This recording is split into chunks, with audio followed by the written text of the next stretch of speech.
என்ன பார்க்க போகிறோம் அப்படின்னா ரீசெக்ஷனை பற்றி தான் பார்க்க போகிறோம். Sokkia CX 107 மாடல் இன்டர்ஃபேஸ் வச்சு தான் இதை பார்க்க போகிறோம். இது பார்த்திங்கன்னா ஒரு டப்பிங் வீடியோ தான். ஆல்ரெடி ஒருத்தங்க பண்ண வீடியோ பார்த்திங்கன்னா தமிழில் வந்து ட்ரான்ஸ்லேட் பண்ணிகிட்ருக்கேன்.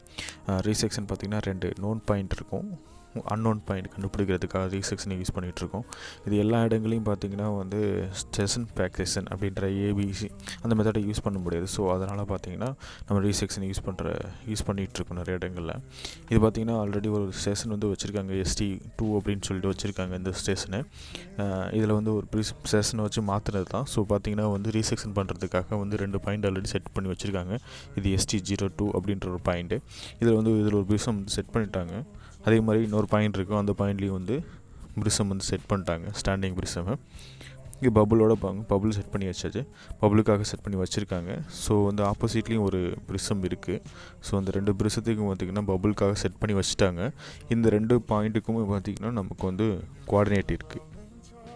இந்த கோஆர்டினேட்டை வச்சு தான் நம்ம பார்த்திங்கன்னா ஸ்டேஷனோட கோஆர்டினேட், அதாவது வந்து அன்னோன் கோஆர்டினேட்டு, இப்போ நம்ம ஸ்டேஷனை எங்கே செட் பண்ண போகிறோம் அப்படின்ற கோஆர்டினேட்டை கண்டுபிடிக்க போகிறோம். ஸோ இதுதான் வந்து பார்த்திங்கன்னா இந்த ஃபுல் வீடியோவும் பார்த்திங்கன்னா ரீசெக்ஷன் எப்படி பண்ணுறது அப்படின்றது ஃபுல்லாக வந்து பார்க்கலாம்.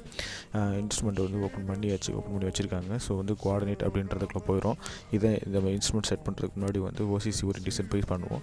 அதுலேயே வந்து ரீசெக்ஷன் இருக்கும். ஒரு சில இதுலங்களை வந்து வெளியிலேயே வந்து ரீசெக்ஷன் அப்படின்றது வெளியிலேயே வந்து நம்ம செட் பண்ணி வச்சுருப்பாங்க இங்கே ஃபங்க்ஷன் கீழே. இப்போ பார்த்திங்கன்னா நம்ம OCC ஒரு டிசைனில் போயிட்டு தான் உங்களுக்கு போகிறாங்க ரீசெக்ஷனுக்கு. ரீசெக்ஷனில் போய் பார்த்திங்கன்னா ரீசெக்ஷன் கீழே இருக்குது பார்த்திங்கன்னா, ரீசெக்ஷன் கொடுக்கணும். அதில் பார்த்திங்கன்னா ஈஸ்டிங் நார்த்திங் இஜெட் அப்படின்ட்டு பார்த்திங்களா, அது கொடுக்கணும். அது கொடுத்தோம்னா இது எலிவேஷன் ட்ரான்ஸ்ஃபர் பண்ணுறது, லெவல் ட்ரான்ஸ்ஃபர் பண்ணுறது. இப்போ பார்த்திங்கன்னா நம்ம பண்ணுறது பார்த்திங்கன்னா ஈஸ்டிங் நார்த்திங் தான். ஸோ அது ஈஸ்டிங் நார்த்திங்கில் தான் போனார். இப்போ ரீசெக்ஷன் ஃபஸ்ட்டு பாயிண்ட்டை பார்க்க போகிறோம். ஃபஸ்ட்டு பாயிண்ட்டு வந்து பார்த்திங்கன்னா ஒரு இன்ஸ்ட்ருமெண்ட் வந்து அங்கே ஃபஸ்ட்டு பார்த்தோம் பார்த்திங்களா பிரிசம், அந்த பப்ளிக்காக செட் பண்ண வச்சது, அதோட கோஆர்டினேட்டும் இருக்கும். ஃபஸ்ட்டு வந்து அந்த பாயிண்ட்டை பார்த்து நம்ம மெஷர் பண்ணிக்கிறோம். ஸோ அந்த பிரிசத்தை வந்து இப்போ ஃபோக்கஸ் பண்ணுறாரு.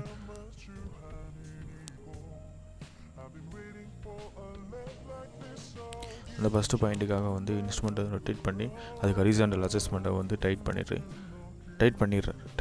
வந்து இப்போ வந்து மெஷர்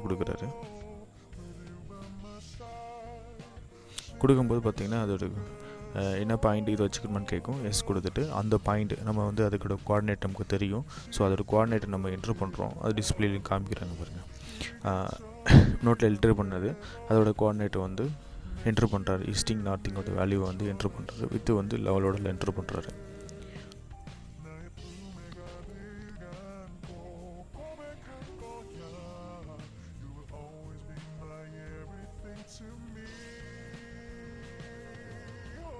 தென் வந்து செகண்ட் பாயிண்ட் பார்க்குறோம்.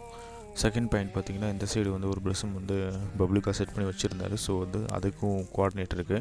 அதுதான் வந்து ஸ்டார்டிங்கில் வந்து இன்ஸ்ட்ருமெண்ட் செட் பண்ண இடம். ஸோ அதனால் கோஆர்டினேட் வந்து 1000 2000 அப்படின்னு வச்சுருக்காரு. இதுதான் அந்த பாயிண்ட்டு. ஸோ அந்த பாயிண்ட்டுக்கு வந்து ஃபோக்கஸ் பண்ணி அந்த ஹரிசாண்டல் குருவை வந்து டைட் பண்ணி வச்சுக்கிறாரு. ஸோ டைட் பண்ணிட்டாரு. தென் பார்த்திங்கன்னா வந்து அந்த பாயிண்ட்டை வந்து மெஷர் கொடுக்குறாரு. மெஷர் கொடுத்ததுக்கப்புறம் அது அந்த பாயிண்டான்னு கேட்குறது. எஸ் கொடுத்துட்டு அதோட கோஆர்டினேட் நம்ம என்ட்ரு பண்ண போகிறோம். அதோட கோஆர்டினேட் பார்த்திங்கன்னா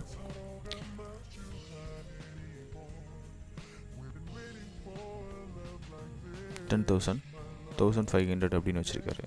ஸோ வந்து அந்த கோஆர்டினேட்டை வந்து அவர் என்ட்ரு பண்ணுறாரு.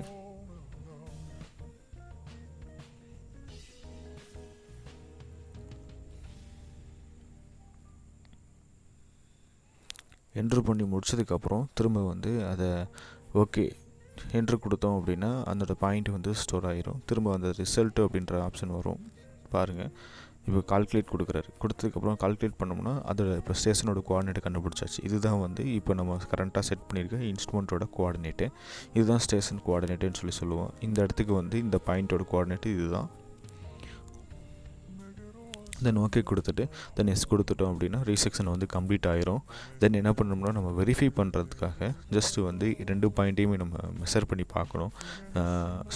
ஃபஸ்ட்டு ஒரு பாயிண்ட் பார்த்தோம் பார்த்தீங்களா, அந்த பாயிண்ட்டையும் தென் வந்து செகண்டில் பார்த்த பாயிண்ட்டையும் வந்து மெஷர் பண்ணி பார்க்குறோம்.